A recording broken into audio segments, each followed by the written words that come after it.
Salut à tous les amis, j'espère que vous allez bien et que tout se passe pour le mieux. Alors, cette vidéo en fait est une vidéo réponse à un youtubeur qui a fait une vidéo en fait sur moi. Je vais vous dire qui est le youtubeur, je vais vous dire ce qu'il a dit sur moi. Et en fait cette vidéo là, je vais lui répondre à lui directement. Je vais pas parler spécialement à vous. Le thème, ça va revenir un petit peu sur du Kid Buu, etc. Mais c'est pas dans le comparatif là. Moi du moins je vais pas en parler dans le comparatif. Et puis j'avais envie de faire cette réponse sur plusieurs points par rapport à cette personne qui ne m'a pas clashé. Je sais, vous êtes tous déçus en fin de compte. Mais si je vous mets ce titre, c'est parce que de lui-même, avant que la vidéo soit en ligne, il m'a dit « Il y a une vidéo qui va sortir et j'ai parlé de toi. » En privé, il m'a dit ça. Et il m'a dit « Désolé pour le clash. » Donc moi je me suis dit « Bon, je ne pourrais pas interdire ceci, cela, quoi. S'il me clash, il aura ses raisons, peut-être que je lui répondrai avec calme. » Et donc j'ai vu la vidéo et en fin de compte il m'a pas clashé. Donc voilà, c'était le petit jeu et c'est marrant. Alors, Ikan, frérot, merci pour cette vidéo. Je vais essayer de répondre un petit peu à ce que tu as pu dire. En gros, dans cette vidéo, il a analysé ma vidéo Kid Buu, pourquoi selon moi Kid Buu est plus fort. Petit message aussi à tous aux viewers, quoi, aux gens qui regardent la vidéo. Stop, ça y est, le débat, plus fort, moins fort et tout. Moi, j'en veux plus, ce débat-là. Moi, j'ai exposé une vision, il y a des gens, ils sont dans un conflit, qui sont dans... J'ai parlé avec des youtubeurs, on a discuté dans le calme, on a débattu en paix, c'est une œuvre, c'est de l'art, c'est une passion, on en discute avec le sourire, ceux qui viennent s'agiter dans les commentaires, des petits-enfants de la récréation, qui sont « Non, le truc, tu comprends pas, t'es méchant, t'es truc... » Allez rentrer chez vous, manger une petite pomme de terre ou je sais pas quoi, mais arrêtez de vous exciter. On discute en paix, on rigole. Si même pour une œuvre comme ça, vous allez pleurer, vous allez vous exciter, vous voulez créer des conflits, bah allez jouer ailleurs, vous ne l'aurez pas votre conflit. Mais si j'ai envie d'en parler, j'en reparlerai, c'est tout. Maintenant, si vous avez envie de faire n'importe quoi, restez dans la norme, sinon vous êtes bannis tout simplement. Parce que dans les commentaires, bah, vos commentaires resteront même pas, ils vont être ils vont être virés si vous manquez de respect aux gens et tout. On est là, on partage une passion, tranquille ensemble, on débat et tout. Il commence à y avoir c'est une secte. Non, c'est comme ça, mais non, c'est pas comme ça, c'est comme ça dans ta tête. Si c'était aussi simple que ça, tout le monde serait en accord. Les gens ont vu la même chose que toi, mais il y a une discussion, il faut savoir réfléchir. Bref, le débat n'est pas là. Je voulais répondre voilà à Ikan. Alors Ikan, premièrement, merci pour cette vidéo. Je sais que il y a des moments où tu aurais voulu que je te cite, par exemple dans la dernière vidéo que j'ai pu faire sur Kid Buu et tout. Je sais que ça t'a pas spécialement plu, mais je vais t'expliquer pourquoi je n'avais pas spécialement pu partager, à mes yeux en tout cas, ta chaîne et tout. Parce qu'à mes yeux, à un moment donné, t'as pu être en conflit, comme Edge même à un moment aussi l'avait été, avec voilà, on va pas donner les noms, parce que ça servira à rien, c'est du passé. Et l'objectif, voilà, c'est que c'est du passé. Mais c'était encore assez chaud. Pour moi, c'était assez chaud, je savais pas où tu te situais là-dessus. T'as pu dire des choses où je n'étais pas d'accord dans la manière de parler, même si c'est une réponse, même si la personne a peut-être dit des choses, je sais pas. Mais je voulais pas, en partageant ta chaîne ou tes vidéos, pareil comme j'avais pu le faire avec Edge, que ça en devienne quelque chose où les gens iraient voir pour revenir sur et réécouter des propos qui clashent, des trucs qui attaquaient une personne et tout. Moi, je suis contre ça, donc voilà. Ça, je préfère le dire au début de vidéo, je suis pas spécialement d'accord avec l'attaque envers la personne, même si l'autre, peut-être, t'avait attaqué, je n'en sais rien. Donc voilà, je vais parler par rapport à la dernière vidéo, frérot. Et aussi, je vais te complimenter sur ta manière d'analyser, parce que j'aime beaucoup ta manière d'analyser. Je trouve que c'est dommage, hein, la visibilité ne représente pas toujours le meilleur, entre guillemets. Moi, je pense vraiment pas être meilleur que toi dans l'analyse d'un manga ou d'une œuvre en soi. Chacun analyse en fait d'une manière. Toi, ce que j'aime bien, c'est que tu analyses, t'as un regard plus manga.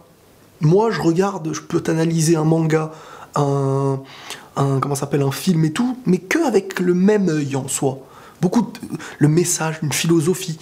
Toi, tu regarderas peut-être certains codes, certains trucs comme ça, comme beaucoup de youtubeurs aussi assez connus, hein, qui ont cette capacité, peut-être que moi je n'ai pas. Chacun regarde avec un œil différent, et c'est ça aussi qui fait la force d'une œuvre. C'est pour ça aussi que personne n'a entièrement raison parfois, et c'est pour ça qu'il ne faut pas toujours croire qu'on a toujours raison.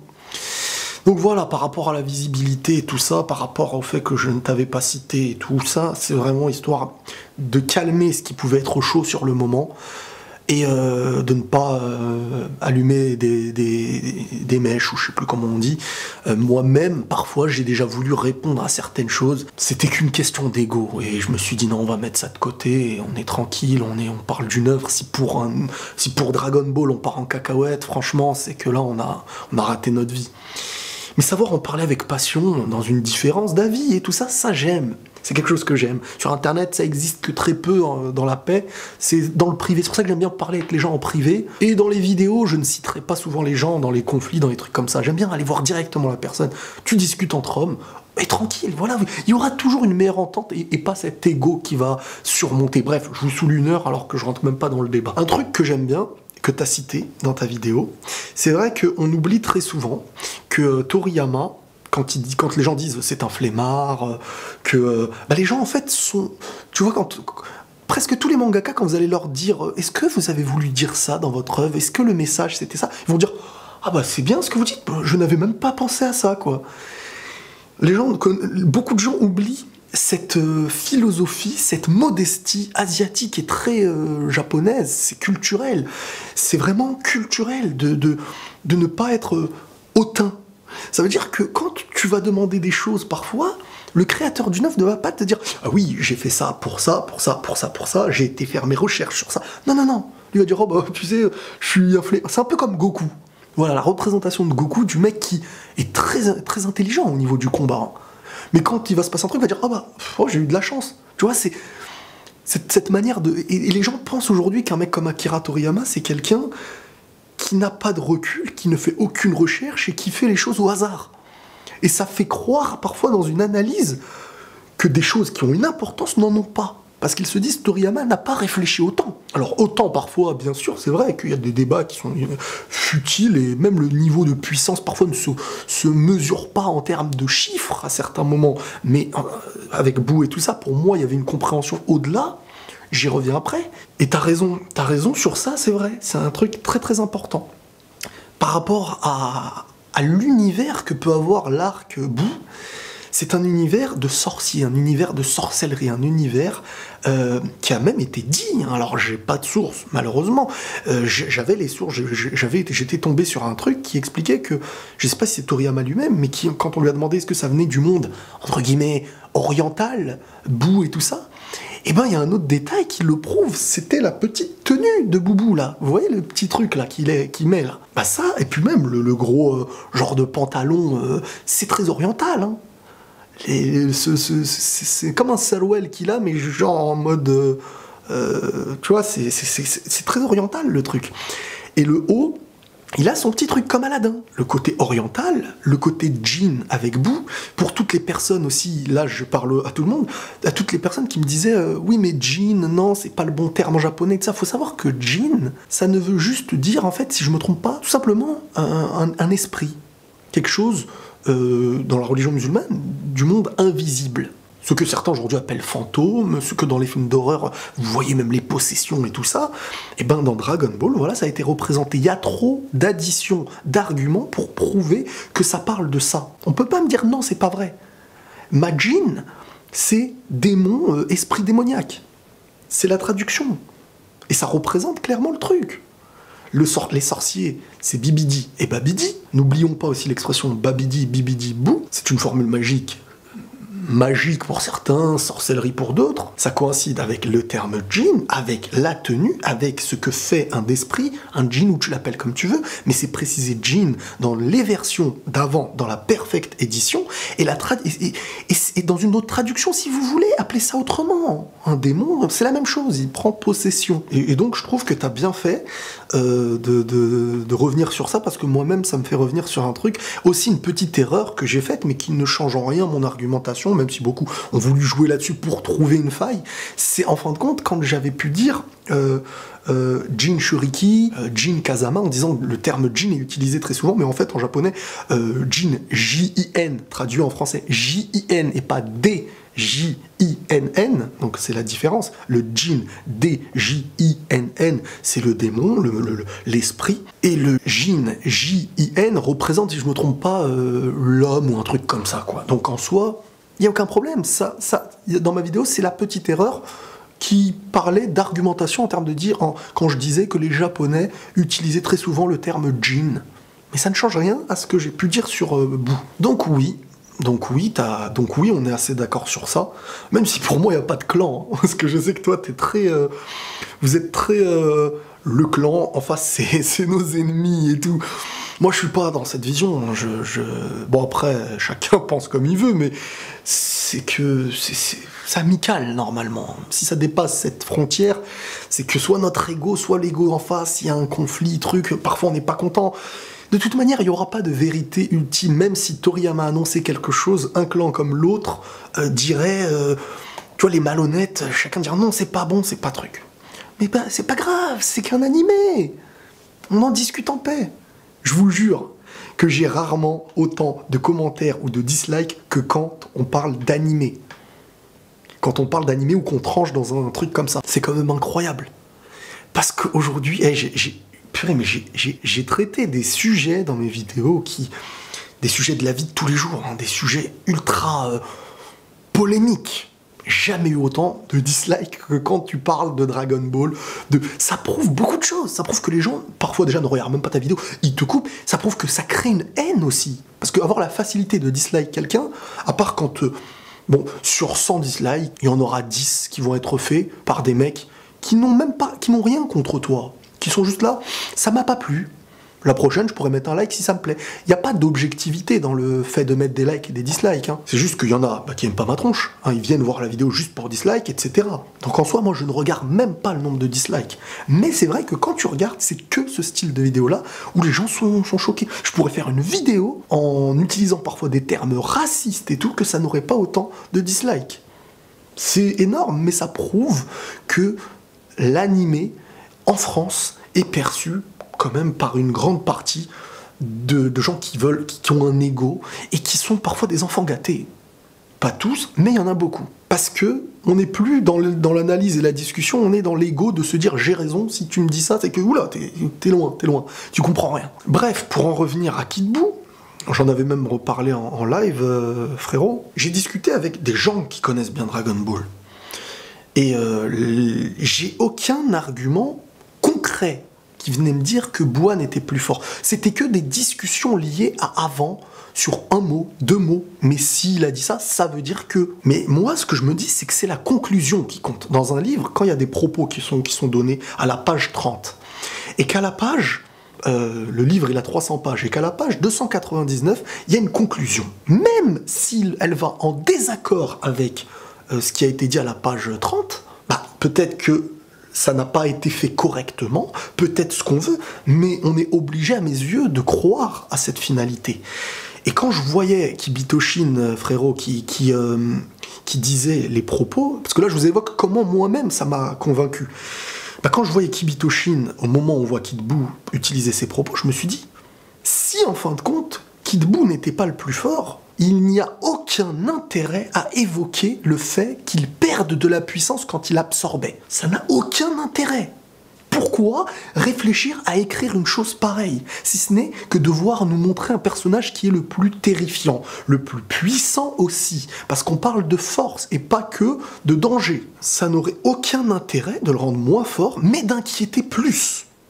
Parce qu'un mec comme Dabra, il est ultra plus démoniaque qu'un mec comme Boubou le Gros. Quand tu les regardes, tu sais qui est démoniaque, hein, le soi-disant roi des enfers salades. Là. Mais pourtant, t'as peur de Boo, même s'il a un grand sourire et qu'il peut te faire la bise et te transformer en chocolat. La dangerosité ne fait peur que lorsqu'elle est plus puissante, sinon ça n'a aucun sens. Et maintenant, il y a un seul argument qu'on vient me dire à chaque fois, c'est « il est plus dangereux, il est plus méchant ».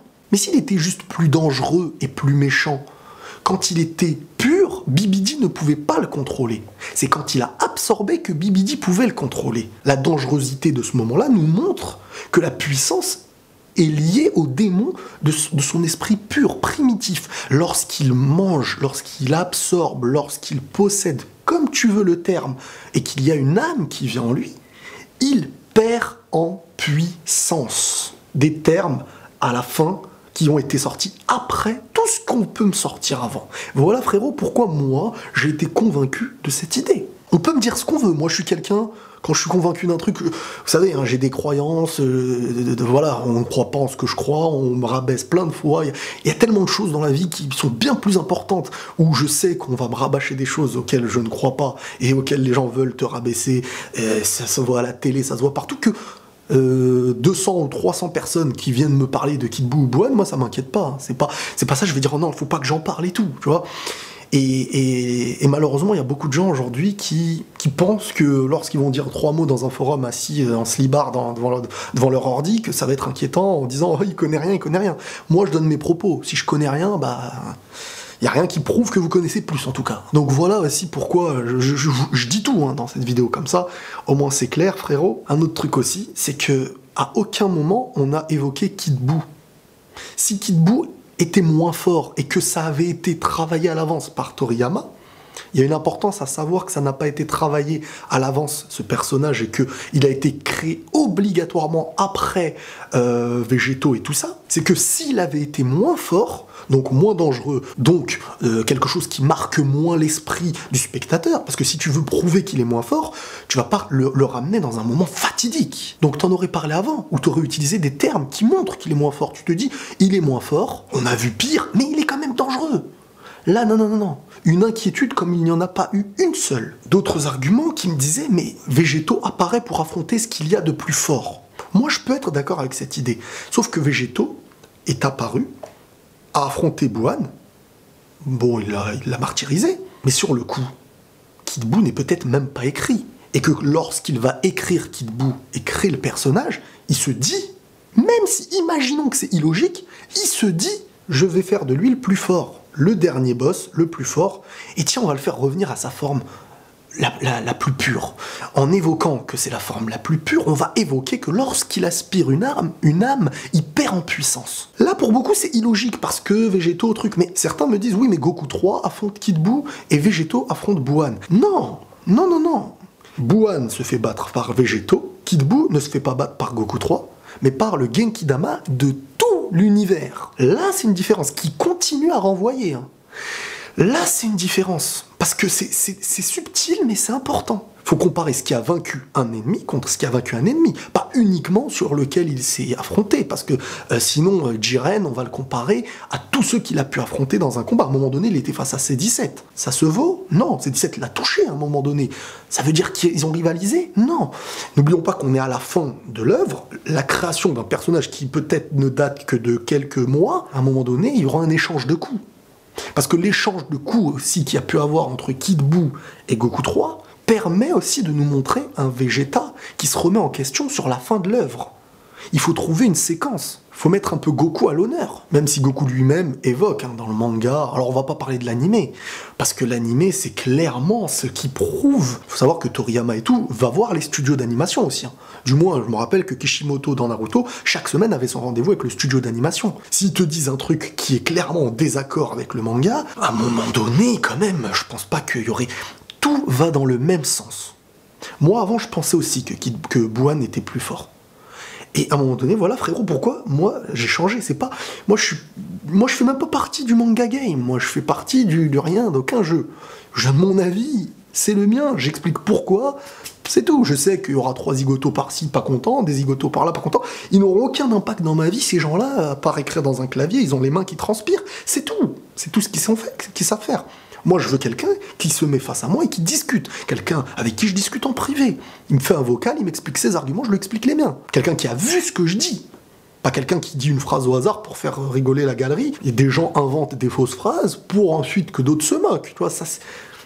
On connaît ces méthodes, comme je vous ai dit, hein. Dans notre vie, on croit en des choses que les gens nous rabaissent pour ceci, pour cela. C'est pas dans le manga qu'on va pleurer. Hein. Au contraire, ça nous crée un bouclier. Je pourrais en parler des heures, j'en ai parlé des heures hein, avec... je donnerai pas les noms parce que les personnes n'ont peut-être pas envie que je le dise publiquement, mais on a parlé des heures avec des mecs des mecs qui connaissent Dragon Ball et tout ça. Et vraiment, ça a été un plaisir, Alors, chacun est resté sur son opinion, mais... Les personnes se disaient, il y a un échange. Un dernier truc aussi, parce qu'il y a des gens qui évoquent en disant que Superbou, alors quand je dis Superbou, je crois, pour vous, je sais pas c'est qui, mais pour moi, c'est celui qui a absorbé le gros bout. Quand Bou le Gros a fait sortir sa colère, ce qui était néfaste en lui, en gros, le symbole de tout ça, c'est que, pour moi, le gros Bou fait fuir en lui, réussit par sa colère, est tellement énervé qu'il ne se maîtrise pas. Il faut savoir un truc aussi, c'est que, pour revenir au djinn et tout, ils peuvent te manipuler plus facilement. Alors, je parle dans les coutumes, dans les religions, ce que vous voulez, là, je rentre pas dans le détail, ça c'est dans le privé si vous voulez. Mais quand tu deviens presque fou, c'est là où le diable, ou les démons, peuvent venir un petit peu te manipuler. Et le moment où Bou, le gros, pète les plombs et commence à avoir une colère noire, c'est là où sort, parce qu'il devient fou, et l'esprit. C'est travaillé, les amis, c'est bien plus travaillé que vous le croyez, que l'esprit sombre et néfaste de Bou fait apparaître ce côté-là, ce côté de haine, celui qui devient le Bou tout maigre, gris, là, qui ensuite absorbe le gros. On est dans le symbole, encore une fois, de cette possession, ça y est, t'es parti en vrille, t'étais en colère comme un fou, la folie t'a pris, et le djinn t'a pris en possession. C'est-à-dire qu'en gros, le Bou gros devenait gentil, il avait ce côté gentil, et ensuite il l'a perdu. Mais il n'est pas revenu à son apparence initiale, venu avec une explication dans la fin de Dragon Ball, avec une conclusion. À ce moment-là, il n'est même pas écrit. C'est quand il est écrit qu'on regarde ce qu'on nous dit de lui et qu'on accepte. Parce que les propos sont très clairs. Il est juste plus dangereux, pour moi, ça ne veut rien dire.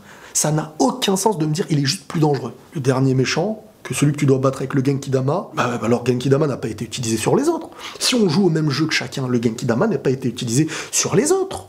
Il a été utilisé sur le plus fort. Le plus grand Genki-Dama a été utilisé sur le plus fort. Des arguments, il y en a de partout. Mais on ne pourra jamais, même si des phrases peuvent avoir du sens dans un autre sens, on ne pourra jamais utiliser des mots qui sont de la page 30 pour venir dire que ce que la conclusion nous ramène est fausse.